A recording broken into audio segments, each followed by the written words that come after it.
విందాం. ఇలా ఈరోజు దేవుని వాక్యంలో నుంచి కొన్ని మాటలు చూద్దాం. మత్తయి రాసిన సువార్త 4వ అధ్యాయం 18వ వచనం. యేసు గలిలయ సముద్ర తీరమున నడుచుచుండగా పేతురు అనబడిన సీమోను అతని సహోదరుడైన ఆంద్రయ అని ఇద్దరు సహోదరులు సముద్రంలో వలవేయుట చూచెను.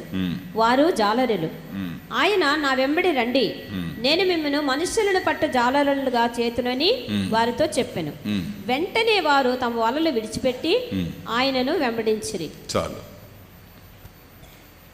యేసు ప్రభు సేవ ప్రారంభించిన తర్వాత, ఇది యాక్చువల్గా సేవకుల మధ్య మాట్లాడవలసిన సబ్జెక్ట్ ఇది. కానీ మీకు ముందుగా సేవకులు కాకముందు ఒక విశ్వాసులుగా ఉండేటప్పుడు చేసే పనుల గురించి నేను చెప్తున్నాను. ఇక్కడ వీరిద్దరు పేర్లు ఏమని చెప్పారండి? పేతురు, ఇంకొకడు ఏంటి మాట్లాడాలండి మీరు? పేతురు, అందరు చెప్పండి అయ్యా. పేతురు, ఆంద్రే, వీరిద్దరు అన్నదమ్ములు. వీరిద్దరూ ఏం చేశారంటే, వారు కులవృత్తి చేపలు పట్టడం. సాధారణంగా వారు కులవృత్తులు చేయడానికి అప్పటికి ఇన్ని ఉద్యోగాలు ఇవన్నీ లేవు కనుక చేపలు పట్టడానికి వెళ్ళారు. యేసు ప్రభు ప్రార్థన అయిపోయిన తర్వాత 40 దినాలు ఫాస్టింగ్ ప్రేయర్ అయిపోయిన తర్వాత సేవ ప్రారంభించాడు. సేవ ప్రారంభించినప్పుడు ఎవరైనా ఒకరు తోడుంటే బాగుంటుంది. నేను ఒక్కడనే చేపలు పోసుకొని, నేను ఒక్కడనే లైట్లు పట్టుకొని, నేను ఒక్కడనే పరిచర్య ఎలా చేయగలను? ఎవరైనా కొంతమంది నాకు తోడుగా ఉంటే బాగుంటుందనే ఉద్దేశంతో అలా నడుచుకొని సముద్ర పొట్టును వెళ్తుంటే ఒక దగ్గరికి వెళ్ళినప్పటికీ ఆయన దృష్టికి ఒక క్రొత్తదనం కనబడ్డది. యేసుప్రభు ఎవరంటే కార్పెంటరీ. ఆయనకి కర్ర పని బాగా వచ్చు. ఎంత పెద్ద కార్పెంటర్ అంటే ఇప్పటికీ కూడా ఆయన చేసినవి జర్మనీ మ్యూజియంలో ఉన్నాయట. యేసుప్రభు కాలంలో ఆయన చేసిన కొన్ని సామగ్రిలు.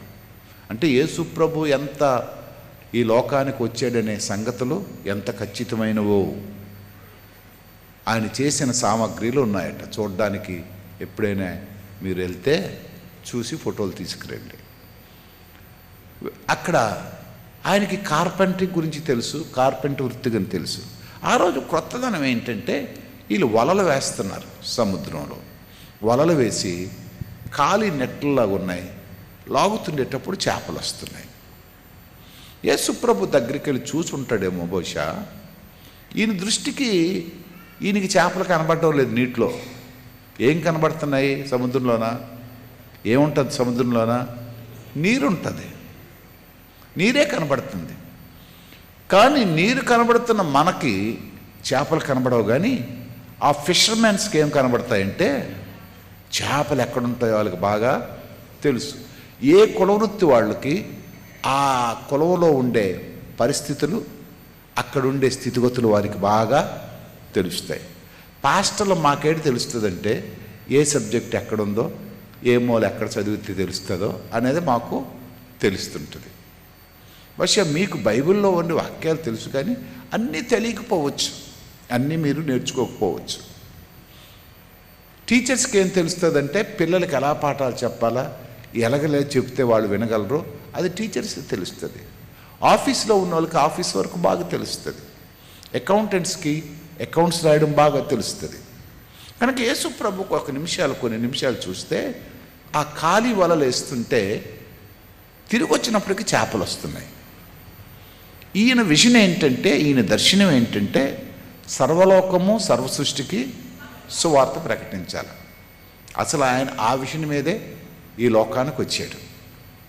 దేవుడు, తండ్రి అయిన దేవుడు కుమారుడైన యేసుక్రీస్తుని ఎందుకు పంపించాడంటే, అబ్బాయి నశించిన దాన్ని వెదికి రక్షించడానికి నువ్వు వెళ్ళాలని. కనుక రక్షించడం ఎంత సులువా అనేది ఆలోచించకుండా వలలు వేస్తుంటే చేపలు వస్తున్నాయి. కనుక ఎక్కడో భూమి అడుగున సముద్రం మూలన చిక్కిపోయే ఈ చేపలు సులువుగా దొరుకుతున్నాయని ఈయన కొద్దిసేపు ఆలోచిస్తుండగా ఈయనకి నచ్చింది ఆ పని. తెలియని చేపల్ని తెలిసినట్టుగా పట్టుకుంటున్నారు, కనబడని చేపల్ని కనబడినట్టుగా పట్టేస్తున్నారు వీళ్ళు. కనబడుతున్న మనుషులను కూడా వీళ్ళు సులువుగా పట్టుకోగలరు. దేవుడు అందరినీ పిలిచే లేదు. జనరల్ కాల్ ఏంటంటే ప్రయాసపడి మారమోయిచున్న వారులారా నా యొద్దకు. ఇది జనరల్ కాల్. సర్వలోకానికి వెళ్ళి సర్వ సృష్టికి సువార్త ప్రకటించండి. ఇది జనరల్ కాల్. రండి మన వివాదము తీర్చుకుందాము, మీ పాపము నేను క్షమిస్తాను. ఇది జనరల్ కాల్. కానీ పరిచర్యకు పిలిచినప్పుడు అలా పిలలేదు. అందరినీ పిలిచేయలేదు. అందరిలో పాస్ట్ అయిపోవాలని చెప్పలేదు. అందరూ సేవకులు అయిపోవాలని ఆయన చెప్పలేదు. ఇక్కడ చూస్తే వీళ్ళని పిలుస్తున్నాడు. అదే ఒడ్డున అదే సముద్రం దగ్గర ఎంతోమందిని చూసి ఉంటాడు ఈయన. ఎంతోమంది చేపలు పట్టేవారు ఉండి ఉంటారు. ఎంతోమంది పేతురు ఆంధ్రేయులాగే చాలామంది అక్కడ కనిపించుంటారు. కానీ వారెవ్వరికి చెప్పలేకుండా తిన్నగా డైరెక్ట్గా వీళ్ళ దగ్గరికి వెళ్ళి ఏమంటున్నాడు?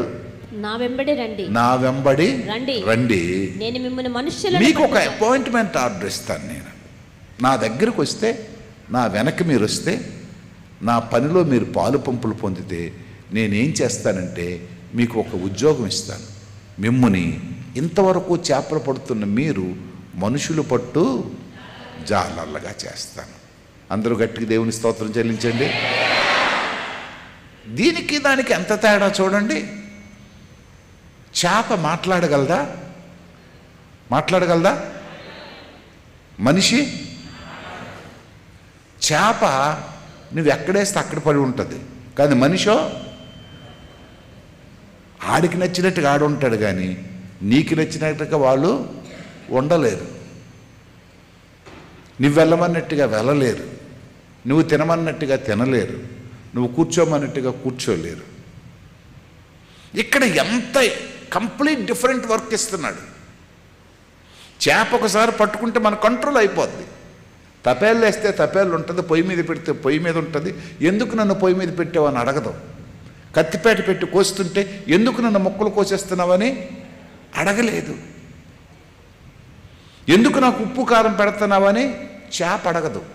కానీ మనిషో అడుగుతాడు, అవసరమైతే తిరగబడతాడు, ఇంకా అవసరమైతే పట్టుకుని నిన్నే తిరిగి కొడతాడు. అంటే ఈ అపాయింట్మెంట్ ఆర్డర్లో ఎంత డిఫరెన్స్ ఉందంటే, జీవం లేని రెండిటికి జీవం ఉన్నాయి, కానీ తిరుగుబాటు చేయని ఒక మనిషికి, తిరుగుబాటు చేసే ఒక మనిషికి, మాట్లాడిన ఒక మనిషికి, మాట్లాడుతున్న ఒక మనిషికి, జ్ఞానం లేని ఒక మనిషికి, జ్ఞానం కలిగిన ఒక మనిషికి ఉండే తేడా ఇక్కడ చూపిస్తున్నాడు. చూపించి అంటున్నాడు, ఇదిగో మిమ్మల్ని మనుషులు పట్టిగో. ఈ చేపలకి ఏంటయ్యా బుర్ర బుద్ధి లేదు, నువ్వు ఎక్కడేస్తే అక్కడ ఉంటాయి. కానీ ఈ ప్రపంచంలో కొంతమంది ఉన్నారు, వారు పట్టుకోవాలి నువ్వు. అప్పటికి పేతురికి, ఈ ఆంధ్రేయకి పెద్ద తెలివితేటలు లేవు. చదవర్లు కాదు కదా, తెలివితేటలు లేవు. వాళ్ళు ఏం చేశారు చూడండి. వెంటనే వారు, మైక్ లేదమ్మా, వెంటనే వారు వలలు విడిచిపెట్టి ఆయనను వెంబడించిరి. ఇక్కడ చాలా క్లియర్గా ఉంది. వెంటనే వారు తమ వలలను విడిచిపెట్టి ఆయనను. ఇది ఇక్కడే చర్చ్ అడ్మినిస్ట్రేషన్ గురించి చాలా క్లియర్గా ఉంది. కాపరి యొక్క పరిచర్య ఇక్కడ క్లియర్గా తెలుస్తుంది. ఈ రోజుల్లో చాలామంది వాక్యం చెప్పిన వారందరూ పాస్టర్లు అంటున్నారు. వాక్యం చెప్పిన వాళ్ళందరూ పాస్టర్లు కాదు. సువార్థికులు ఉన్నారు, బోధకులు ఉన్నారు, ఉపదేశకులు ఉన్నారు. పాస్ట్ అంటే ఏంటంటే ఒక సంఘం ఉండాలా, దాంట్లో కొన్ని గొర్రెలు ఉండాలా, ఆ గొర్రెలు ఆయన మేపుతుండాలా, ఆ గొర్రెల కొరకు అవసరమైతే ప్రాణం ఇవ్వాలా.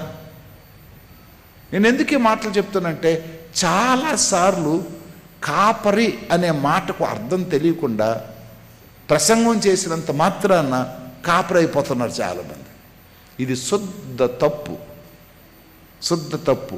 మీరు కూడా అలాగే పిలిచేస్తుంటారు. మీరు కూడా అలాగే పిలిచేస్తుంటారు. కాపరి అని అంటే గొర్రెల కాపరి ఏం చేస్తాడంటే గొర్రెలు ఏం చేస్తాడు? కాపరేస్తాడు, కాపర కాస్తాడు. ఎప్పుడైనా మనం గొర్రెల కాపరి దగ్గరికి వెళ్ళామనుకోండి, బాబు బాబు ఒక 5 నిమిషాలు ఉండవా, టీ తాగేసి వస్తాను అంటాడు. మనం కాపర్ అయిపోతాం ఏంటి 5 నిమిషాలకి? అయిపోమే. ఆ టీ తాగడానికి వెళ్ళాడు కనుక గొర్రెలు ఇటు అటు వెళ్ళిపోకుండా తప్పిపోకుండా చూడడానికి పెట్టాడు. కనుక దేవుడు ఇక్కడ వీరినిద్దరినీ దేనికి పిలుస్తున్నాడు? దేవుడు అన్ని పనులకి అందరినీ పిలిచే లేదు. కొంతమందిని బోధకులుగా పిలిచాడు, కొంతమందిని ఉపదేశకులుగా పిలిచాడు. అదే అపోస్తల కార్యం 4వ అధ్యాయంలో చాలా క్లియర్గా 5-fold మినిస్ట్రీ అంటే 5 వేళ్ల మినిస్ట్రీని అక్కడ ఏర్పాటు చేశాడు. చదువమ్మ 13వ వచనం నుంచి 4వ అధ్యాయము 13వ వచనం నుంచి చదువు. పరిశుద్ధులు సంపూర్ణులగునట్లు క్రీస్తు శరీరము క్షేమాభివృద్ధి అంటే చెందుటకు. క్రీస్తు శరీరం అంటే ఏంటది? సంఘం. క్రీస్తు శరీరం అంటే ఏంటది? సంఘం. మనం ఎవరమండి ఇప్పుడు? క్రీస్తు శరీరం.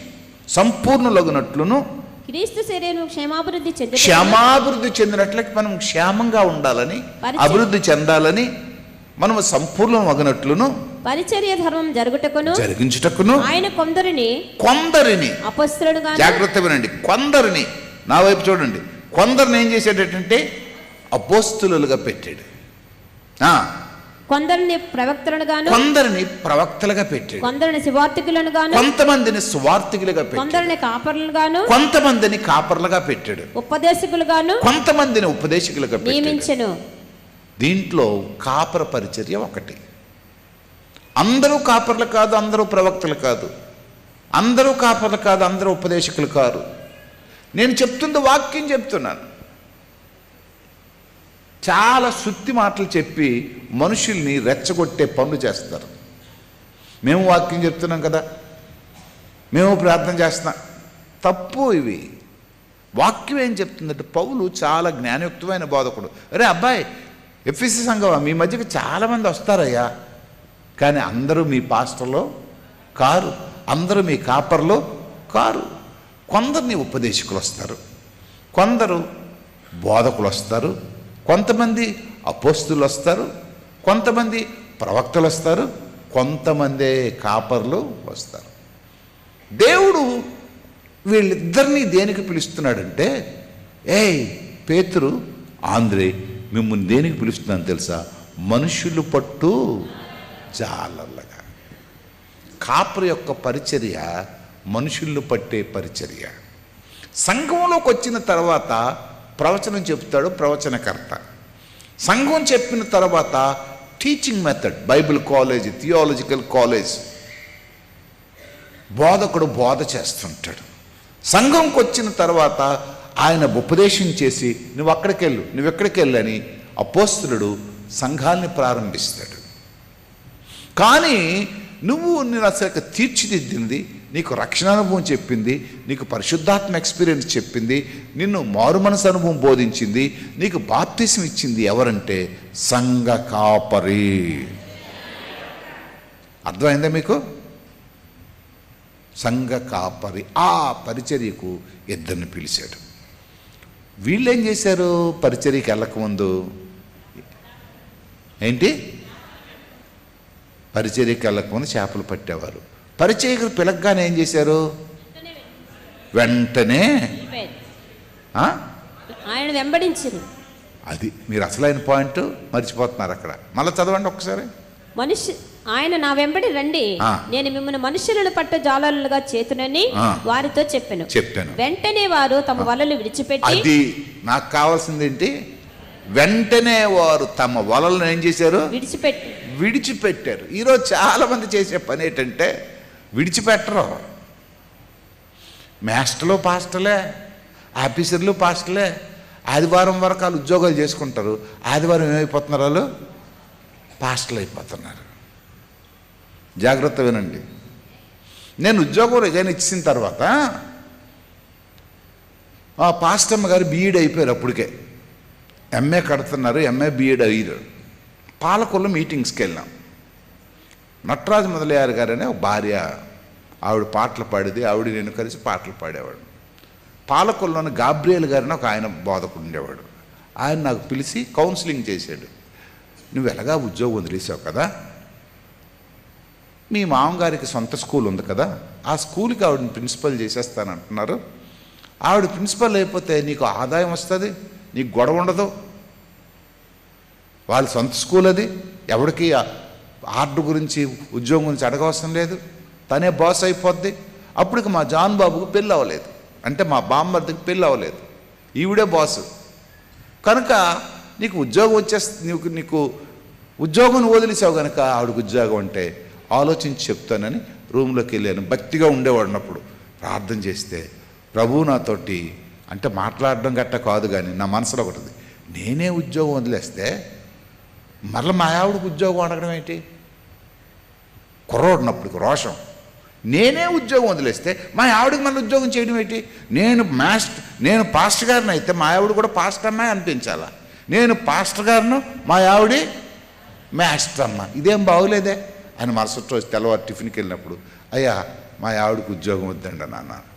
అదేంటి బాబు, చాలా మంచి జీతం, తెల్లవారి 9:30కి వెళ్తే తన స్కూల్కి వెళ్ళి వెళ్ళకపోవచ్చు, ఆవిడే కదా ప్రిన్సిపల్, 18 మంది టీచర్సు, పెద్ద స్కూల్ అది, ప్రభుత్వం దృష్టిలో బాగుంది అని అంటే ఎందుకో నాకు ఇష్టపడడం లేదండి. నేనే నా దేవుని కొరకు సమర్పణ చేసుకు టీచర్స్ ఉండేవారు, హై స్కూల్ ఎలిమెంటరీ స్కూల్ 2 ఉండేవి. కనుక వెంటనే విడిచి ఏడు చేశారట వీళ్ళు, వలలు విడిచిపెట్టి. ఇక్కడ అర్థం అవ్వంది ఏంటంటే కనీసం వాళ్ళ ఆవిడలకు కూడా అడగలే. వీళ్ళు ఏం చేశారంటే యేసుప్రభు మాటలో ఎంత బలం ఉందో నాకు తెలియదు కానీ, అబ్బాయి మిమ్మల్ని మనుషుల పట్టు జాగ్రత్తగా చేస్తానంటే ఉండండి సార్ మా ఆవిడకి చెప్పేసి వస్తాను అనలేదు. ఏం చేశారు? వెంటనే ఆ మాట నాకు ఎంత నచ్చిందో, వెంటనే వలలు విడిచిపెట్టి. వాళ్ళ బ్రతుకదే, వాళ్ళ జీవనానికి విధానం కదే, వాడు భార్యను పోషించడానికి, వారి పిల్లలను పోషించడానికి, వారు జీవించడానికి విధానం అదే. వెంటనే వారు వలలు విడిచిపెట్టి ఆయనను వెంబడించారు. అందు గురించే ఈరోజు చరిత్రలో నిలిచిపోయారు వాళ్ళు. దేవునికి స్తోత్రం, హల్లెలూయా. ఈరోజు చరిత్రకారులు ఎందుకు అయ్యారంటే వాళ్ళు త్యాగం చూడండి ఎంత గొప్పదో. వాళ్ళకి చదువు లేదు, సంధ్య లేదు, యేసుక్రీస్తు గురించి పెద్ద తెలియదు అప్పటికి. యేసుప్రభువే అసలుకి ఇంకా పరిచర్య ప్రారంభించలేదు. 40 దినాలు ఉపవాసం ఉండి ప్రార్థన చేసి దిగాడు, అప్పుడే ఇంకా స్టార్ట్ చేస్తున్నాడు ఇంకా. కానీ ఆ మాటల్లో ఉండే శక్తి, ఆ మాటల్లో ఉండే బలం ఎంత గొప్పది, ఎంత గొప్పది.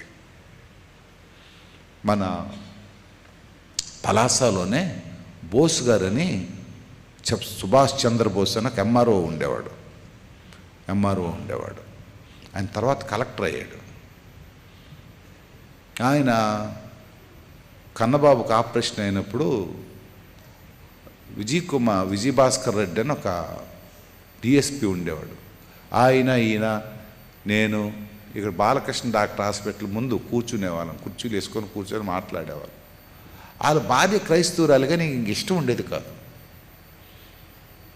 ఏంటి సార్ మాకు తినేస్తుందండి, ఆదివారం అయితే చర్చికి రమ్మని, బైబిల్ చదవమని, దాన్ని నాకు ఇష్టం లేదు, నేను ఏడ్ చేస్తాను సార్ పాస్టర్ గారు, చెప్పండి మీరేననేవారు.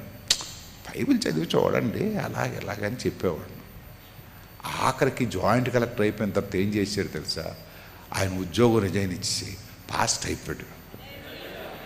ఖమ్మంలో పాస్ట్ అయిపోయాడు ఆయన. ఇప్పుడు ఒక చర్చి కట్టేశాడు. ఇప్పుడు నాకు ఆ మధ్యన ఎలాగో ఫోన్ నెంబర్ కనుక్కొని ఫోన్ చేసి, పాస్టర్ గారు బాలకృష్ణ హాస్పిటల్ దగ్గర బయట కూర్చొని మాట్లాడడం ఆ రోజు గుర్తుందా అని ఫోన్ చేశాడు. అప్పుడు అన్నాను, ఎంత గొప్పోడైనా సరే ఆయన పాదాల దగ్గరికి వచ్చేవలసిన వాడే.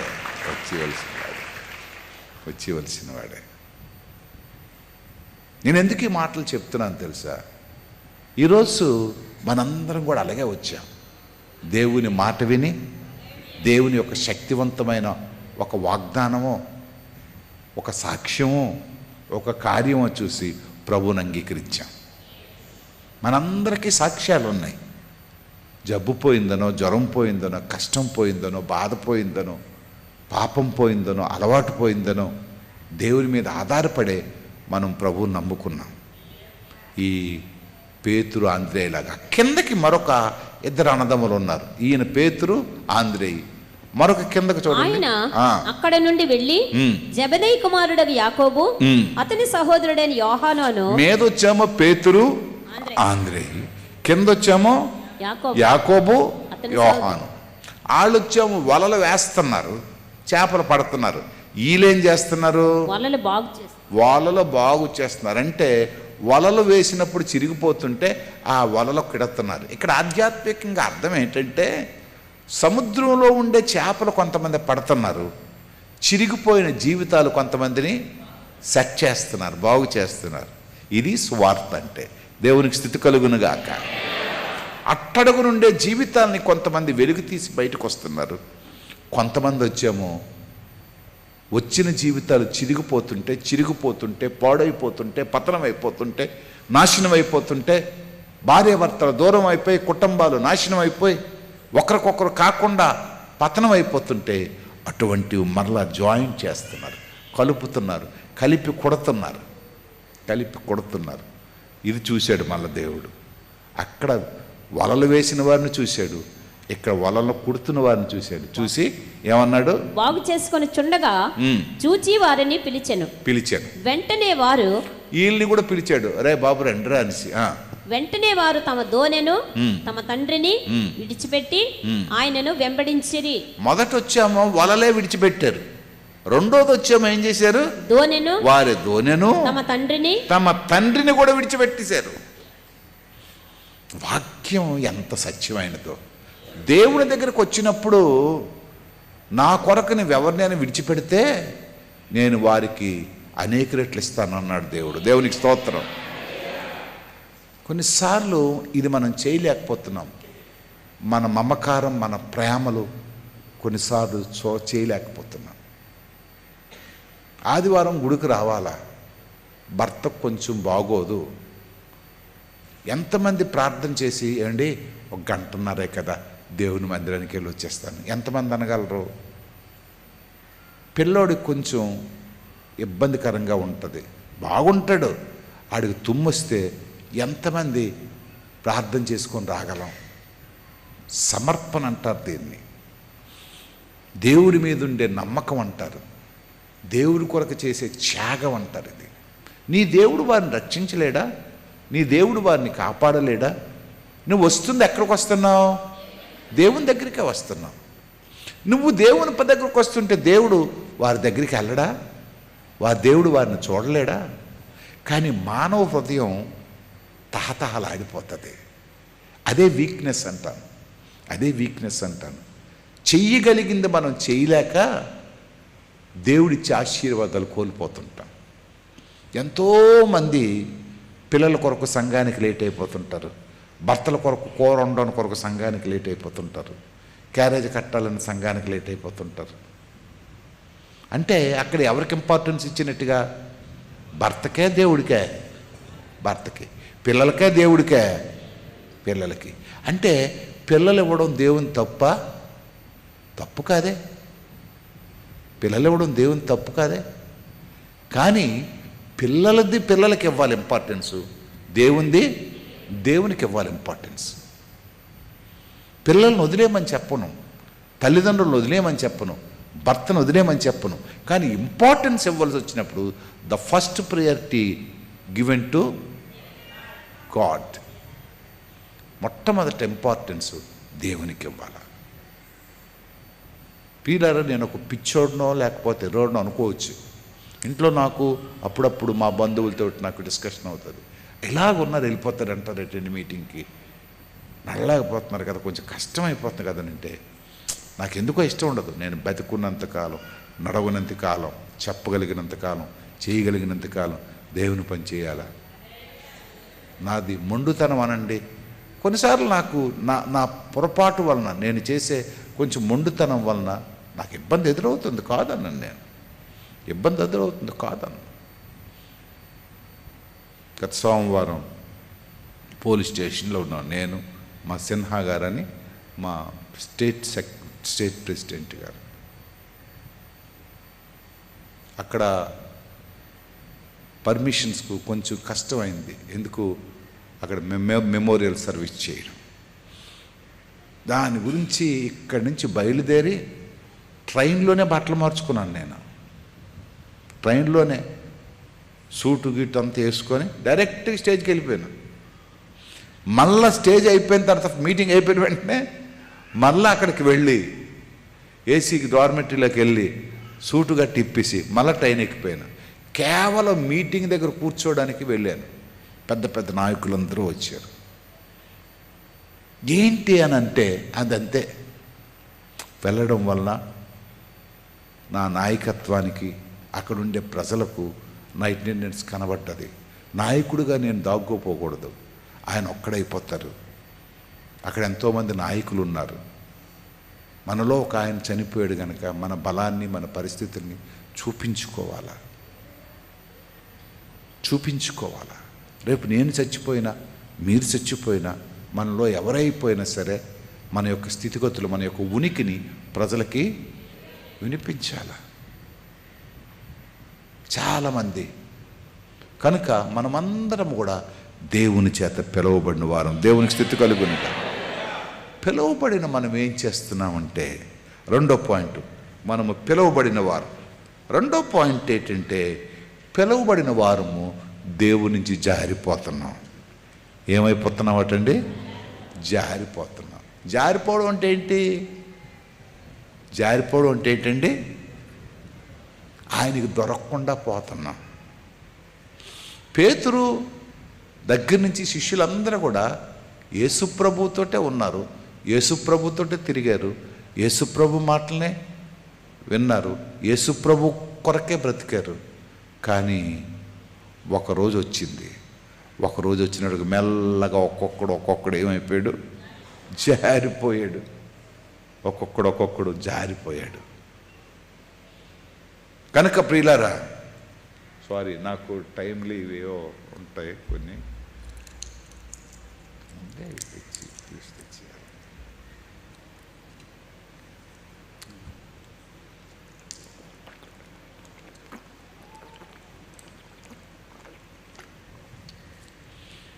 జారిపోయే క్రైస్తవులు ఎక్కువైపోయాం. మన ప్రారంభం బాగుంది. ఇక్కడున్న మనందరం కూడా దేవుడంటే ఇష్టం లేని వాళ్ళం కాదు. దేవుడంటే ఇష్టం లేకపోతే గుడికి వస్తావా? రామే. ప్రార్థన చేస్తావా? చేయమే. మనందరికీ దేవుడంటే ఇష్టం. కానీ కొన్ని పరిస్థితుల్లో జారిపోతున్నాం. ఉపవాస ప్రార్థనకి ఏమైపోతున్నాం? జారిపోతున్నాం. గుడికి లేటుగా వచ్చి రావడానికి ఏమైపోతున్నాం? జారిపోతున్నాం. దేవుని కొరకు ఏదైనా చెయ్యాలనుకుంటే జారిపోతున్నాం. శిష్యులు అలాగే చేశారు, జారిపోయారు. ఒకడు జారిపోయి తిన్నగా ఎక్కడ పడిపోయాడంటే యేసుప్రభు ఎగ్నెస్ పార్టీలోకి వెళ్ళిపోయాడు. యేసుప్రభుకి ఎగ్నెస్ పార్టీలోకి వెళ్ళిపోయి బేరం పెట్టించాడు యేసుప్రభు. వీడు తింటుంది ఎవడు సొమ్ము తింటున్నాడు? యేసుప్రభు సొమ్మే తింటున్నాడు. ఉంటుంది ఎవడింట్లో ఉంటున్నాడు? యేసుప్రభు ఇంట్లోనే ఉంటున్నాడు. అసలు శిష్యుడు ఎలాగయ్యాడు? యేసుప్రభువే చేశాడు శిష్యుడిగా చేసి ఆ శిష్యులందరిలో ఉన్నతమైన స్థితి ఇచ్చాడు. ఏంటిది? డబ్బు సంచీడికి ఇచ్చేసాడు. 100 రూపాయలు వచ్చింది, ఇసుక ఇచ్చి. మరొకటి తెలుసా? ఎప్పుడు యేసుప్రభు పక్కన కూర్చునేవాడు మళ్ళాడు. ఒకరోజు కిరీటం తెచ్చుకొని వచ్చి, ప్రభా ఇది నీకు పెట్టేస్తాను అన్నాడు. బాబు ఇలాంటివి చేయొద్దయ్యా. చాలాసార్లు ట్రై చేశాడు. హోదా ఇచ్చింది యేసుప్రభు, అంతస్తు ఇచ్చింది యేసుప్రభు, శిష్యుడిగా చేసింది యేసుప్రభు, ఉనికినిచ్చింది యేసుప్రభు, సమాజంలో విలువనిచ్చింది యేసుప్రభు. కానీ ఇప్పుడు ఎక్కడికి వెళ్ళిపోయాడండి ఈయన? యేసుప్రభు ఎగ్నిస్ట్ పార్టీలోకి వెళ్ళిపోయాడు. పిల్లరా, యేసుప్రభుకి ఎగ్నిస్ట్ పార్టీ అంటే ఏది తెలుసు? ఈ లోకంలో సాతానుడు. వాడు మనల్ని లాగుతుంటాడు, వాడు మనల్ని కోరుకుంటున్నాడు. దేవుడు తన మార్గంలో నడవాలని, తనతో ఉండాలని, తనతో ముందుకు కొనసాగించాలని, తన బిడ్డలుగా మనల్ని ఆశ్రయించాలని ఎన్నో పథకాలు వేసి, ఎన్నో మార్గాలు చూపించి ముందుకు నడిపిస్తుంటే దుష్టుడు ఏం చేస్తాడంటే చిన్నవి చూపించి, క్షణికమైనవి చూపించి దీర్ఘకాలిక ప్రణాళికల్లో నుంచి మనం దోచేస్తుంటాడు. దీర్ఘకాలిక ప్రణాళికల్లో నుంచి మన ఆలోచన తప్పిస్తాడు. ఈరోజు చాలామంది దేవునికి దూరం అయిపోవడానికి కారణం అదే. ఎవరి చేతులు పడిపోతున్నారు వీళ్ళు? దేవుని చేతుల నుంచి జారిపోయి సాతాను చేతులు పడిపోతున్నారు. ఒక్కసారి పడిపోయావంటే అక్కడ నీకు నువ్వుగానే కొన్ని నిర్ణయాలు తీసుకుని, నేను చేసిందే కరెక్ట్, దీంట్లో ఏం తప్పు ఉంది, మరలా దీంట్లో ఏం తప్పు ఉంది, ఇలా ఉంటే ఏంటి తప్పు, ఇలా చేస్తే తప్ప, అది తాగితే తప్ప, ఇది తింటే తప్ప, అక్కడికి వెళ్తే తప్ప, అది వింటే తప్ప, మనమే కొన్ని రూల్స్ పెట్టుకుంటాం. వాక్యానుసారంగా జీవించలేక, వాక్యానుసారమైన బ్రతకలేక, మనకు తెలుసు ఇది చేస్తే పొరపాటు, ఇది ఇలా చేయకూడదు. ఇస్కరియోతగా తెలీదా? అరే 11 మంది నడిచే మార్గం వేరు, నేను ఒక్కడే నడిచే మార్గం వేరు. వారు అక్కడ ప్రార్థన చేస్తుంటే ఆ ప్రార్థన ఎగ్గొట్టి నేను ఒక్కడనే ఈ దొంగల దగ్గరకు వచ్చి కూర్చుంటున్నాను, వీళ్ళతో మాట్లాడుతున్నాను, వీళ్ళతో సహవాసం చేస్తున్నాను, వీరితో ఉండడం తప్పని తెలీదా? తెలుసు. కానీ తనకుండే ఆశ ఏంటంటే డబ్బు.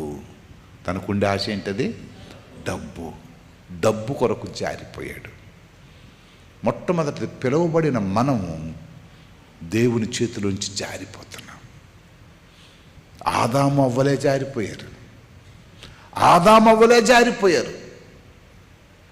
ఆ రోజు నుంచి ఈ రోజు వరకు కూడా క్రైస్తవ సంఘాన్ని, దేవుని బిడ్డలను జారి చేస్తుంది. అది బైబిల్లో ఉంది, ఏర్పరచబడిన వారు సైతము కూడా ఈడ్చుకెళ్ళిపోతుంది, లాక్కెళ్ళిపోతుంది. ఏర్పరచబడిన వారు సైతం నాలాట బోధకుల్ని, పెద్ద నాయకుల్ని, పెద్ద ప్రసంగికుల్ని ఈరోజు తప్పుడు మార్గంలోకి నడిపించేస్తుంది. క్రైస్తవ సంఘం ఆలోచించు. జారిపోయే స్థితిలో ఉంటే ఈరోజు దేవుడు నీతోటే మాట్లాడుతున్నాడు. నీ మనస్సును కంట్రోల్ చేసుకో, నీ హృదయాన్ని కంట్రోల్ చేసుకో. ఇది తప్పు అని తెలిసిన వెంటనే నీ మనస్సాక్షి నీకు చెప్తుంటుంది. ఇలా చేయకూడదు అని తెలిసిన వెంటనే ఒకవేళ నష్టపో. అసలుకి యోధ చెప్పాలి వాళ్ళకి, సార్ మీరు చంపేస్తే చంపేయండి, కానీ ఇది వద్దు సార్, మీరు డబ్బులు ఇవ్వకపోయారు, కానీ ఇది చేయలేను సార్, ఇది చేయలేను. నేనంటే నాకు విలువ లేనప్పుడు ఆ మహానుభావుడు పిలిచాడండి. ఈరోజు నేను శిష్యుడని పిలువబడ్డానికి కారణం ఆ యేసు ప్రభువేనండి. ఈరోజు మీకు కూడా నేను గుర్తింపు రావడానికి కారణం ఆ యేసు ప్రభు. నువ్వు వచ్చావు, ఈరోజు వచ్చావండి. మీరు కూడా అదే చెప్పాలా, దుష్టుడితో అదే చెప్పాలా. ఏ దుష్టుడా, ఈరోజు నేను అభివృద్ధి చెందిన తర్వాత, ఆశ్రదింపబడిన తర్వాత, మేలు పొందిన తర్వాత, దీవెన పొందిన తర్వాత నన్ను జారి చేస్తున్నాను, నువ్వు నన్ను జారగొట్టేస్తున్నా. నేను జారిపోవడానికి సిద్ధం లేదు. అందుగురించే 40వ కీర్తనలో దావీదు అంటాడు, ఎత్తైన బండ మీద నా కాళ్ళు జారకుండా. ఆ పాట కూడా రాశాను నేను దానికి. ఏం పాట అది?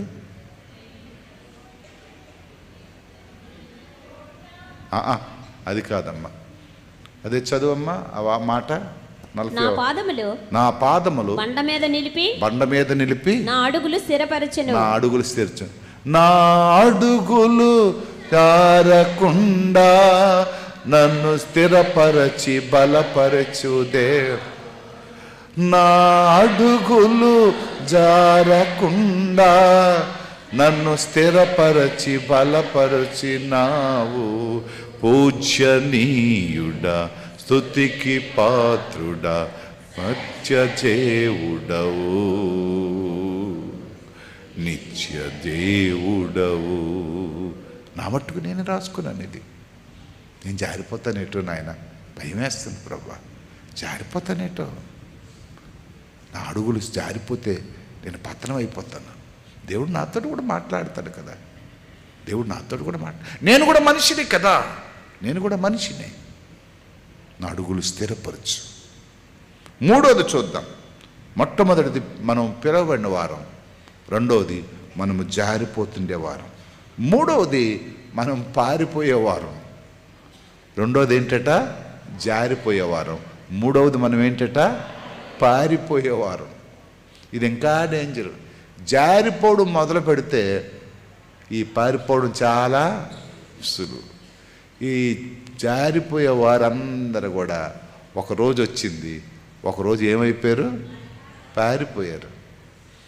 యేసు ప్రభు సిలువ దగ్గరికి వచ్చినప్పటికీ ఒక్కడ కూడా నిలవబడలేదు. ఒక్కడ కూడా నిలవబడలేదు. ఒక్కడ కూడా నిలవబడలేదు. బతికుండేటప్పుడు పెద్ద పెద్ద మాట్లాడారు. నాయనా నీ కొరకు నా ప్రాణం అర్పించేస్తాను అన్నాడు. కత్తి తీసి ఒకడు చెవుడు నరికేసాడు.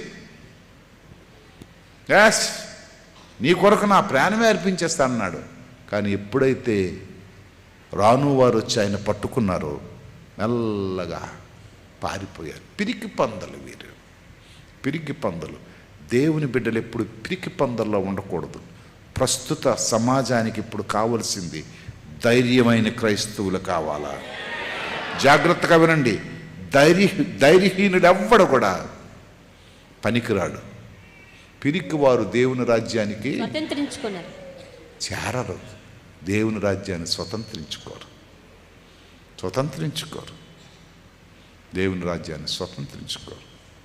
నేను ఆన్లైన్లో ఉన్నా, ఇది అందరూ చూస్తారైనా చెప్తాను. నేను 2 రోజుల క్రితం శ్రీకాకుళంలో మీటింగ్ పెట్టారు మన పగడాల ప్రవీణ్ కుమార్. నేను వద్దు అంటూనే నా ఫోటో వేశారు. దాంట్లో స్పీకర్గా నా ఫోటో వేశారు.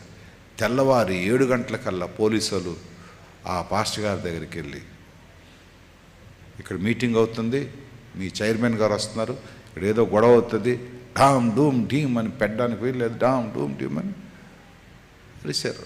నాకు కనెక్షన్ చేశారు. నాకు కనెక్ట్ చేస్తే ఎవరయ్యా అంటే హేమాచలం. హేమాచలం ఏంటి గొడవ పడుతున్నాం అంటే మా చర్చిలో మేము మీటింగ్ పెట్టుకోకూడదా? సరే మీటింగ్ పెట్టకూడదని నీకు నోటీస్ ఇయ్యా, ఆపేస్తామని అన్నాను. అది కాదు సార్, ఇది కాదు సార్, ఎస్పీ గారికి ఇవ్వమన్నయ్యా, నోటీస్ ఇవ్వమను. వాళ్ళు వెళ్ళిపోయారు. మళ్ళా 8 గంటలకు ఒకళ్ళు వచ్చారట. ఎస్బీ అని మరొకటి ఉంటుంది, మరొక బ్రాంచ్. వాళ్ళు వచ్చి మీరు మీటింగ్ పెట్టుకున్నారు, ఆ కుమార్ గారిని ఎందుకు పిలుస్తున్నారు? ఆయన మా మీద తిరగబడిపోతాడు అని అన్నాడు. నేను వెళ్ళడంతో ఆ పాస్ గారని, సార్ మీరంటే పోలీసు వాళ్ళు జడిసిపోతున్నారండి అని అన్నాడు. మీరంటే పోలీసు వాళ్ళు జడిసిపోతారండి, మీరు తిరగబడిపోతారు. నేనెందుకు తిరగబడిపోతానయ్యా? ధైర్యవంతులైన మనం ధైర్యంగా నిలబడితే, దేవుని కొరకు ధైర్యంగా, పౌలు ధైర్యంగా నిలబడ్డది తీసుకెళ్ళి పోలీస్ స్టేషన్లో వేసేసారు. 4 తన్నారు, పొడిచారు. తన్నిన తర్వాత తూరుకున్నాడు పౌలు. అక్కడ లేచి ప్రార్థన చేస్తే ఏమొచ్చింది? భూకంపమే వచ్చేసింది. తెల్లవారు లేచి వచ్చి బతిమాలుతున్నారు, బాబు నువ్వు వెళ్ళిపోరా బాబు అంటే, నేను వెళ్ళనయ్యా, నేను వెళ్ళను. మీ ఎవడు నాకు జైలు వేసాడో ఆడికి రమ్మన్నాను అన్నాడు. ఎవడు జైలు వేసాడో ఆడికి రమ్మని అన్నాడు. కానీ ఈరోజు చాలామంది క్రైస్తవులు పిరికి పందులైపోతున్నారు, జడిసిపోతున్నారు, బెదిరిపోయేవారు రక్షణ పొందకూడదండి. పొందకూడదు. ఎవడో కుట్టేస్తాడు, ఎవడో చంపేస్తాడంటే అది ఎందుకు చెప్పవాలంటాడు? బ్రతికితే క్రీస్తే, చావైతేనే నాకు లాభం. దేవునికి స్తోత్రం. ఆ మాట చెప్పగలిగే దమ్ము, ధైర్యం మనకుంటేనే మనం క్రైస్తవులం. మీ అందరికీ వశారెక్కిస్తున్నాను, మీ గుండెల్లో నూరు పోస్తున్నాను. మనందరిలో అది జీర్ణించకపోవాలా. బ్రతికితే క్రీస్తే, చావైతేనే లాభం. చచ్చిపోతే మనం దేవుడి దగ్గరికి వెళ్ళిపోతాం. ఏంటి యాక్సిడెంట్ అయితే దెబ్బలు తగలవా? ప్రవీణ్ కుమార్ని చంపేశారు, కానీ ఆయన ప్రకటిస్తున్న సువార్తను మట్టుకు చంపలేదు. ప్రవీణ్ కుమార్ చచ్చాడు, కానీ ఆయన ప్రార్థిస్తున్న దేవుడు ఇంకా సజీవుడిగానే ఉన్నాడు. ఆయన బోధ ఇంకా సజీవుడిగానే ఉంది. మొన్న 26వ తారీఖు అన్ని దేశాల నుంచి ఆయన ప్రేమించిన వారు వచ్చారట. హైదరాబాద్లో మీటింగ్ పెట్టారట. మీటింగ్ పెడితే ఆ మీటింగ్లో అందరూ మాట్లాడుకున్నారట. భారతదేశం మీద చాలా కటువుగా మాట్లాడారట. ప్రవీణ్ కుమార్ని చంపారు కనుక ఆయన ప్రకటించిన బోధలన్నీ కూడా బుక్స్ రూపాన్న మనం ప్రింట్ చేసి భారతదేశమే కాదు అన్నీ మొత్తం ఇచ్చేద్దామని 100 పుస్తకాలు సెలెక్ట్ చేశారట. దానికి స్పాన్సరింగ్ ఆలే చేయడానికి. అలా చెప్తుంటే ఒకడు లేచాడట, ఒక్క ఇంగ్లీష్లోనే కాదు భారతదేశంలో మాత్రం తెలుగు, కన్నడ, మలయాళం, తమిళ అన్ని భాషల్లోనే చేయాలని, దానికి నేను స్పాన్సర్ చేస్తానన్నట. ఈ సంవత్సరం 5 పుస్తకాలు ప్రింట్ చేస్తున్నారు. ఈ సంవత్సరం 5. అందుగురించి నేను ఆ మీటింగ్స్కి ఎందుకు వెళ్తున్నానంటే, నేను లీడర్గా ఉండడం ఎంత గొప్ప విషయం అని అనిపిస్తుంది. అటువంటి మీటింగ్స్కి వెళ్ళడానికి దేవుడు నాకు అవకాశాన్ని ఇచ్చాడు. 5 పుస్తకాలు ప్రింట్ చేయడం అంటే ఎన్ని లక్షలు అవుతుందో చూడండి. మీకు తెలుసా, 92 లక్షలు 23-24 సంవత్సరానికి ఆయన ఇన్కమ్ ట్యాక్స్ కట్టాడట. అంటే ఎంత డబ్బు గలడో ఆలోచించండి. ప్రవీణ్ కుమార్ 93 లక్షలు కట్టాడట ఇన్కమ్ ట్యాక్స్. ఆయన చార్టర్డ్ అకౌంటెంట్ పబ్లిక్ మీటింగ్లో చెప్పాడు. అది అలాంటోడు రోడ్డు మీద నిలబడితే అవుతాడా? అలాంటోడు రోడ్డు మీద నిలబడితే అవుతాడా? ఇంకెక్కువ మాట్లాడకూడదు, ఆన్లైన్కి వెళ్తుంది కనుక. ప్రియులారా, ఏది ఏమైనా సరే ఆయన చనిపోతే సరిపోడు, కానీ సువార్త మాత్రం లోకం అంతా వెళ్ళిపోయింది. ఇప్పుడు ఆయన బతుకున్నప్పుడు సువార్త కంట ఆయన చచ్చిపోయిన తర్వాత సువార్తే ఎక్కువైంది. ఆయన బతుకున్నప్పుడు మహా అయితే 120 మందికే తెలిసింది, కానీ ఆయన చచ్చిపోయిన తర్వాత 100 మందికి కూడా తెలిసిపోయింది. పల్లెటూరోడు దగ్గర నుంచి IAS చోడు వరకు కూడా ఇప్పుడు అందరికీ తెలిసిపోయింది ఇది. ఎందుకంటే ఆయన చావు అంటే భయం లేనివాడు.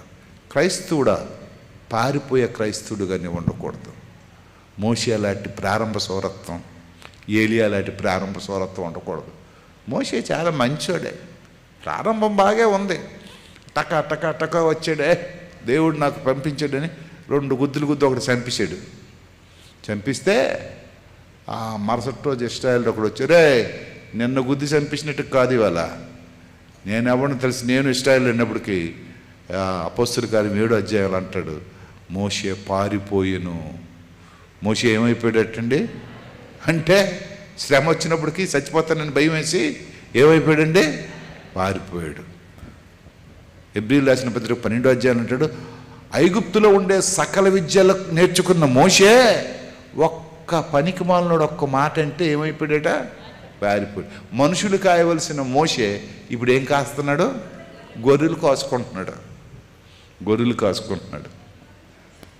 దేవుడిని విడిచిపెట్టేస్తే మన బతుకులకి అయిపోద్ది. దేవుడిని విడిచిపెట్టి మనం వెళ్ళి పారిపోయాం అనుకో, మన బతుకు కుక్కలు కాసుకోవడం, గొర్రెలు కాసుకోవడం, నక్కలు కాసుకోవడం అయిపోద్ది. ఇక్కడ రాజు సింహాసనం మీద కూర్చున్నాడు, అక్కడ గట్టు పుట్ట మీద కూర్చున్నాడు. ఇక్కడ దేవుడు మనతో ఉంటేనే మనకి ధైర్యం. దన్ను సాతానుగాడి దగ్గరికి వెళ్ళిపోతే మన బతుకు కుక్క బతుకే. నువ్వు జారిపోయే బతుకు వెళ్ళిపోయావు అనుకో, పారిపోతావు. అల్లా ఆయన ఈ బెదరు ఎలాగైపోతే అల్లా ఏలియా బెదరు ఆయన ఇంకా ఘోరం. ఆకాశంతో ఆకాశమా ఆగిపో, 3 సంవత్సరాలు వర్షం పడొద్దంటే దానికేంటి అర్థమైందో? తెలుగులో చెప్పాడు, ఇంగ్లీష్లో చెప్పాడు, కానీ దానికి అర్థం ఓకే ప్రవక్త, నేను 3 సంవత్సరాలు వర్షం పడననిసింది. అది ఎవరో? ఆకాశం, మనిషి కూడా కాదు. 3 సంవత్సరాలు వర్షం పడలేదు, మంచు పడలేదు. మరలా ఒకరోజు వెళ్ళి అన్నాడు, ఆకాశమా వర్షం పడింటే పడిపోయింది. ఎంత గొప్ప దైవజనుడు, ఒక్క ఆడదాయి మాటకి తడిసిపోయాడండి. ఆడవాళ్ళలో నేటుందో పవరు, మగవాళ్ళు ఆలోచించండి, వాళ్ళలో నేటుందో పవర్. కానీ ఒక్క ఆడదాయి కబురు పెట్టింది. రాజుకి చెడలేదాడు. ఎవరు? ఏలియా. రాజు దగ్గరికి వెళ్ళే, రాజా ఆహాబో అని పేరు పెట్టి పిలిచాడు. కానీ ఆ ఆవిడ కబురు పెట్టింది, రేపు ఇంత వేళకి నీ పని అయిపోద్దురా బాబు అని అంటే వెళ్ళిపోయాడు. గబగబ వెళ్ళిపోయాడు. బదిలీ వృక్షం కిందకి వెళ్ళిపోయి పారిపోయి చచ్చిపోయి నన్ను చంపి ప్రభు అని ప్రార్థన చేస్తున్నాడు. చూసారా అమ్మ, మీరు ఎంత శక్తివంతులో చూడండి. ఎంతమందో మీ మాటలకి భర్తలు ఆత్మహత్యలు చేసుకునే పరిస్థితికి వచ్చేసింది. ఆయన పెళ్లి గట్ట అవ్వలేదు, కానీ ఆ ఆడదాని మాటకి తడిసిపోయాడు. బ్రదర్స్ జాగ్రత్త, ఆడవాళ్ళతో గొడవ పెట్టుకోకూడదు. ఎప్పుడు మంచిగా చూసుకోండి, ప్రేమించండి, ఓకే అనండి. వాళ్ళు ఏది చెప్పినా ఓకే అనండి. తొందరపడి గసిడీడం గట్ట చేస్తే లేనిపోను గొడవ. ఏలియా కంటే మరేం మీరు గొప్పలు కాదు. ఆకాశం మీద పవర్ ఆపేసినాడు, ఆకాశం మీద వర్షం ఆపేసినాడు. ఒక్క ఆడదాన్ని జడిచాడంటే మరి ఎంత పవరో చూసుకోండి ఆడదానిలో. అది దాని గురించి ఒక ఉమెన్స్ మీటింగ్లో మాట్లాడడానికి నేను సబ్జెక్ట్ ఏర్పాటు చేసుకున్నాను. అంటే ఎంత పవర్ గలడో చూసుకోండి ఆయన. అమ్మ, మీరు మటు కొంచెం కనికరించి కొంచెం జాగ్రత్తగా చూసుకోండి. అప్పుడు మా వాళ్ళు కూడా తొందరపడరు అనుకోండి, కొంచెం జాగ్రత్తగా చూసుకోండి. నేను ఎందుకు చెప్తున్నానంటే పారిపోయాడు, కానీ దేవుడు ఎంత గొప్పవాడు తెలుసా. పారిపోయిన మోషే దగ్గరికి వెళ్ళి అంటున్నాడు, గొర్రెలు కాసుకుంటున్న మోషే దగ్గరికి వెళ్ళి అంటాడు, మోషే మోషే నీకు అప్పచెప్పిన పని ఏంటయ్యా, నువ్వు చేస్తున్న పని ఏంటి, రా అయ్యా. ఎక్కడ ఓడిపోయావో, ఎక్కడ నువ్వు ధిక్కరించబడ్డావో, ఎక్కడ నిన్ను చంపేస్తానో ఆ ఊరే నిన్ను తీసుకెళ్తాను, ఆ ఊర్లో నిన్ను రాజు చేస్తాను, నువ్వు ఫరోకి దేవుడుగా చేసేస్తాను నిన్ను. ఆ మాట నాకు ఎంత ఇష్టం. ఫరోకి ఏమైపోతాడటండి, ఈయన దేవుడు అయిపోతాడట. దేవునికి స్తోత్రం. ఏలియాతో అంటున్నాడు, ఏలియా ఈ బద్రీ వృక్షం దగ్గర నువ్వు కూర్చున్నావేటయ్యా, బద్రీ వృక్షం దగ్గర కూర్చున్నావేటే, లెగ నీ శక్తికి మించిన ప్రయాణం ఉంది, రే ఈ రొట్టె ముక్క తినయ్యా. ఏంటి అలాగే నిరుత్సాహం అయిపోతావు? పిరికి పందలారా జాగ్రత్త. క్రైస్తవులారా పిరికి పందలు అయిపోవద్దు, గోడ మీద పిల్లిలాగా నటించొద్దు. మనస్సాక్షికి మీరు సమాధానం చెప్పండి, మీ మనస్సాక్షిని అడగండి. ఇది చేయొచ్చా చేయకూడదా, ఇది న్యాయమా ధర్మమా, నీ మనస్సాక్షితో మీరు మాట్లాడండి. మీరు జారిపోయే క్రైస్తవులా, పారిపోయే క్రైస్తవులా, మీరు పిలువబడిన క్రైస్తవులా? కానీ దేవుడు అంటున్నాడు, నువ్వు పిలువబడ్డావు ఎందుకు తెలుసా, నీకు ఒక ప్రత్యేకమైన పని అప్పచెప్పాను. ఆ పని నువ్వు చేసినంత వరకు నేను విడిచిపెట్టను, ఆ పని చేసినంత వరకు విడిచిపెట్టను. నువ్వు వెళ్ళిపోతున్నావు కానీ నేను మాత్రం వెళ్ళిపోను, కానీ నిన్ను పిలుచుకొని నిన్ను ఆశీర్వదిస్తాను. వెళ్ళిపోయాడు, వాళ్ళు వేసుకున్నాడు, సముద్రంలోకి వెళ్ళిపోయాడు. ఏం పడకపోతే మరలా యేసుప్రభు అక్కడికి వెళ్ళాడు. వెళ్ళి ఏమంటున్నాడు తెలుసా, పిల్లలారా మీ వద్ద తినుటకు ఏమైనా కలదా? ఏమి లేదయ్యా, ఏం లేదు. ఇంతకుముందు ఒకడు ఉండేవాడు, ఆయన పేరు యేసుప్రభు. ఆయన తినడానికి గట్ట పెట్టేవాడు. ఆయన వెళ్ళిపోయిన తర్వాత మా బతుకంతా పాడైపోయింది. ఆయన విడిచిపెట్టి వచ్చిన తర్వాత మా జీవితం అంతా నాశనం అయిపోయింది. తినడానికి లేదు, ఉండడానికి లేదు, వేసుకోవడానికి లేదు. ఇంట్లో మా ఆవిడ బాధ, మా పిల్లల బాధ, అంత కష్టంగా ఉందయ్యా, కష్టంగా ఉంది కదని మరలా మా పాత బతుకు వచ్చాం. ఆయన విడిచిపెట్టినప్పుడు, ఆయన పిలిచినప్పుడు ఏ వరలైతే విడిచిపెట్టామో, ఏ బతుకైతే మర్చిపోయామో, ఏ స్థితి అయితే విడిచిపెట్టామో ఆ వలలు పట్టుకొని మరలా సముద్రంలోకి వచ్చాం. కానీ సముద్రం మా మాట వినుకుంటుందయ్యా. ఒక్క చేప కూడా పడ్డోలేదని జయశీలుడైన ప్రభువుతో మాట్లాడుతున్నారు, పునరుద్ధానుడైన ప్రభువుతో మాట్లాడుతున్నారు. అప్పుడు పునరుద్ధానుడైన ప్రభు ఏమంటున్నాడు తెలుసా, ఇగో ఇటు ప్రక్క వెళ్ళండి, ఇటు ప్రక్క వెళ్ళి కుడి చేతి వైపు వలలు వేయండి. వలలు వేసిన తర్వాత చేపలు పట్టిన తర్వాత లోన్ నుంచి చూస్తున్నాడు ఒడ్డున ఉన్న యేసుక్రీస్తుని. అప్పుడు పేతురు యోహానుతో అంటున్నాడు, యోహాను ఆయన ప్రభువు సుమి. అప్పుడు కళ్ళు తెరవబడ్డాయి. అప్పుడు తను విడిచిపెట్టిన ప్రభువు కనబడ్డాడు, తన మరిచిపోయిన ప్రభువు కనబడ్డాడు. చాలాసార్లు మనకు కనబడుతున్నాడు ప్రభువు. మనం చేసిన తప్పుల్లో మనకు కనబడుతున్నాడు. మనం చేసిన తప్పు పొరపాటు అని మనకు తెలుస్తుందండి. మనం చేసింది పొరపాటు అని తెలుస్తుంది, మనం చేసింది పాపం అని తెలుస్తుంది. మనం చేయకూడదు మనం చేస్తున్నామని, వెళ్ళకూడదు దగ్గరికి వెళుతున్నామని, చెప్పకూడదు చెప్తున్నామని, వినకూడదు వింటున్నామని, తాగకూడదు తాగుతున్నామని మనకు తెలియదా? తెలుస్తుంది. ప్రభు దూరంగా ఉండి చూస్తున్నాడు. ఏమిటి మీతో మాట్లాడుతున్నాడు ప్రభు? నీ దగ్గరికి వచ్చి అంటున్నాడు, వెళ్ళు లోనకి వెళ్ళు. ఆ లోన్ నుంచి చూస్తుంటున్నాడు, యోహాను బయట కూర్చున్నవాడు ప్రభు కదా.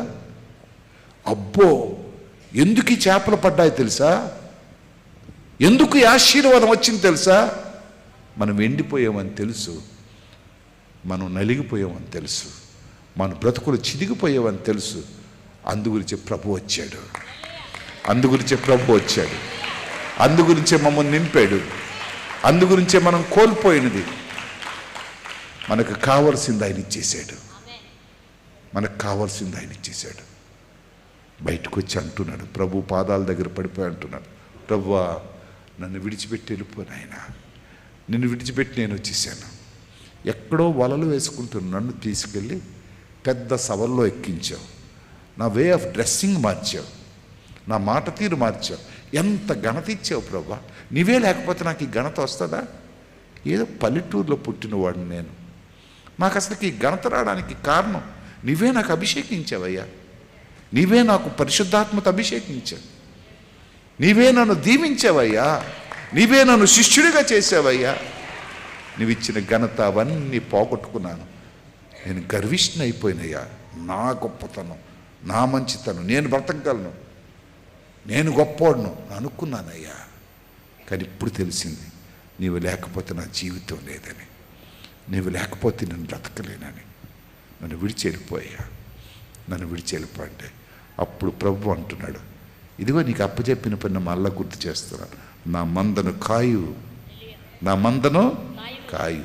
మరలా అంటున్నాడు, నా మందను మేపు, నా గొర్రెలను మేపు, నా గొర్రెలను కాయు.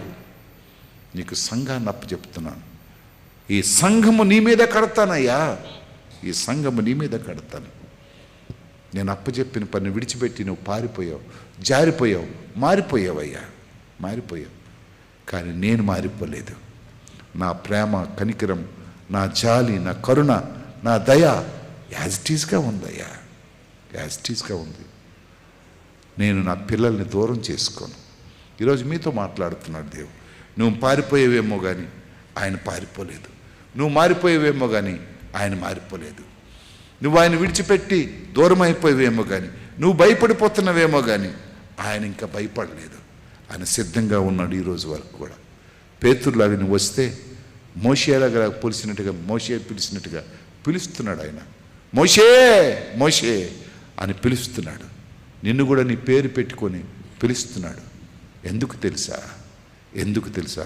నిన్ను దేవుడుగా చేయడానికి పిలుస్తున్నాడు. దేవునికి స్తోత్రం. నీకు ఫరోక్ ఒక రాజ్యానికే దేవుడుగా చేయడానికి పిలుస్తున్నాడు. పేతురుని పిలుస్తున్నాడు. ఎందుకు తెలుసా? పోగొట్టుకున్నదంతా తిరిగి ఇవ్వడానికి పిలుస్తున్నాడు. ఏలియాని పిలుస్తున్నాడు. ఎందుకు తెలుసా? నీ శక్తికి మించిన ప్రయాణం నీకుంది, నా ఆశీర్వాదం నీకుంది తోడుగా. ఈరోజు నీకు కూడా అదే మాట చెప్తున్నాడు. అమ్మా, అయ్యా, నువ్వు మాట వింటావా? నీ హృదయాన్ని సమర్పించుకో. నువ్వు ఎవరు చేయని వారు ఉండరు, తప్పు చేయని వారు ఉండరు. పొరపాటు, గర్వం అనేది మన హృదయంలో ఉంటుంది. ఆటోమేటిక్గా గర్వం అనేది, ఈర్ష్య అనేది, ద్వేషం అనేది, సంకుచిత స్వభావాలు మన హృదయాల్లో ఇవి ఉంటాయి. వాటికి చోటు ఉంటుంది. కానీ ప్రభు మనలో ఉంటే ఇవన్నీ దూరం అయిపోతాయి. మనం ఏది చేయకూడదో, ఏది చెయ్యాలో ప్రభు ఆత్మ మనకు చెప్తుంది. ప్రభువుకి స్వేచ్ఛిస్తే మనం సురక్షితంగా బ్రతకగలం. అందరం కళ్ళు మూసుకుందాం, ప్రార్థన చేసుకుందాం, ప్రభువుతో ఒక నిబంధన చేసుకుందాం. ప్రభువా, మోషేను ప్రేమించిన ప్రభువా, పేతురును ప్రేమించిన ప్రభువా, ఏలియాను ప్రేమించిన ప్రభువా, మాకు కూడా ఒక అవకాశం అయిన ఆయన, మాకు కూడా నీ కృపను చూపించిన ఆయన. నేను అనేకసార్లు కూడా ఫెయిల్ అయిపోయాను, అనేకసార్లు నీకు దూరం అయిపోయాను. ఇదిగో ఈ ఉదయకాల సమయంలో ఇదిగో తండ్రి, నా జీవితాన్ని నీకు సమర్పించుకుంటున్నాను. ఇదిగో జారిపోయిన నేను, ఇదిగో పారిపోయిన నేను, పిరికివాడినైన నేను ధైర్యంగా నీ జీవితంలో నీ దగ్గరికి వస్తున్నానయ్యా. నీతో ఉండాలని, నీతో కలవాలని. ఇదిగో ప్రభా, ఇదిగో నోరు తెరిచి ప్రార్థన చేసుకుందాం. ప్రార్థన చేసుకొని దేవునికి సమర్పించుకుందాం. దేవునికి సమర్పించుకొని, ప్రభా మా బ్రతుకుల్లో నీకు ఇవ్వాల్సిన ఇంపార్టెన్స్ ఇవ్వలేకపోతున్నాం, నీతో జీవించలేకపోతున్నాం. ఎంతసేపు మా గర్వం, మా అహంకారం, మా స్థితిగతులన్నీ కూడా ఇదిగో ప్రభా మేము నీతోటే బ్రతుకుతున్నాం. ఇదిగో ప్రభా నిన్ను విడిచిపెట్టేసి ఈ లోకంలో ఉండే దుష్టునితో కలిసి జీవిస్తున్నాం. వాడు చెప్పినట్టుగా మేము ప్రయాణం చేస్తున్నాం. నా దేవా నీకు వందనాలు చెల్లిస్తున్నాను. నా ప్రభు నీకు వందనాలు చెల్లిస్తున్నాను. ఆయన మమ్మల్ని విడిచిపెట్టొద్దయ్యా, మమ్మల్ని మర్చిపోవద్దయ్యా, మమ్మల్ని మర్చిపోవద్దయ్యా. నీకు స్తోత్రాలయ్యా, నీకు స్తోత్రాలయ్యా, నీకు స్తోత్రాలయ్యా. నీ కృపా కనికరాలతో మమ్మల్ని కప్పు నాయన. మేము పోగొట్టుకున్నవి ఇదిగో మేము జార్చుకున్నవన్నీ కూడా మాకు తిరిగి అనుగ్రహించిన ఆయన. మమ్మల్ని ప్రేమించి మాకు నీ సమృద్ధిలో నుంచి దయచేయి ప్రభా. ఇదిగో ప్రభుని దయగలుగుతా నీ కనికరము, నీ దయా, నీ జాలి మాపై చూపించు ప్రభా. ఇప్పటికే చాలా వరకు కోల్పోయాం, ఇప్పుడు వరకు చాలా వరకు మేము నష్టపోయాం ప్రభా. మరలా నష్టపోయినవన్నీ, కోల్పోయినవన్నీ తిరిగి మాకు అనుగ్రహించి బలపరిచి భద్రపరచమని, వాక్యం అందరిలో పనిచేయడానికి సహాయం దయచేయమని, క్రైస్తవ విశ్వాస జీవితంలో మా ప్రయాణము ఇదిగో ప్రభు మాకు తోడుగా ఉంచి నడిపించమని క్రీస్తు పెరవేడుకొంచున్నాము తండ్రి. ఆమేన్.